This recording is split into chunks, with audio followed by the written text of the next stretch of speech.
difficult year and watershed year. How do you rate 2024? And actually, Watanzania wanasemaje kuhusu Kenya? How, perhaps in your trips as you continue, traversing the globe, how do you feel the perception of the country, and even as a Kenyan as well? How are things for you? Kakangu Maringa, Tanzania tupo salama.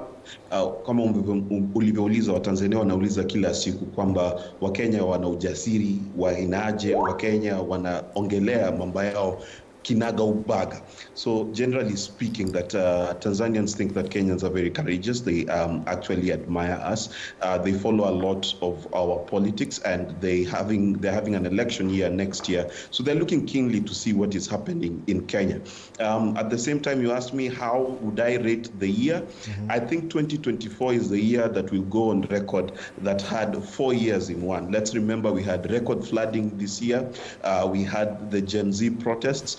We also had the reshuffle of an entire cabinet except for one prime secretary. We had the joining hands of Raila Odinga and William Ruto, which was a watershed moment for our country. We had the impeachment and complete impeachment of one Rigathi Gachagua replaced by Kithure Kindiki.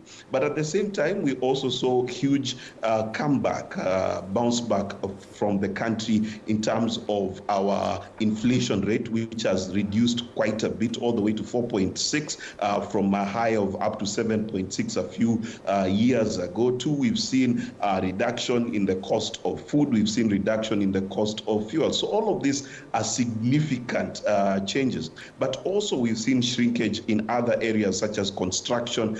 We've seen challenges in some government programs such as SHA and SHIF. We've seen other successes in government programs such as the fertilizer program, which Arnold was referring to before. Again, at the same time, we've seen a country that is constantly creating tension between its leadership and the people. You can see this through the fact that today, as we sit here, we still do not have a budget 2024-2025. We're crafting 2025-2026.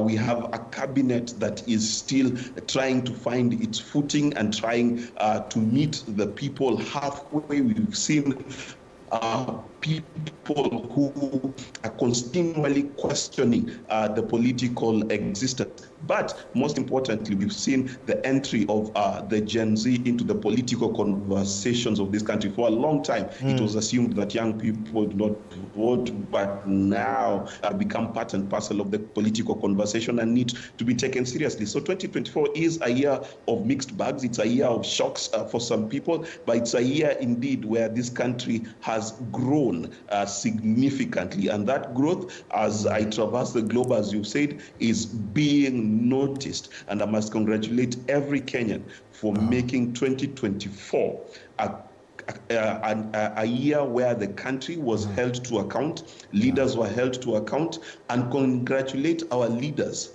for once for bending to the ear to the people.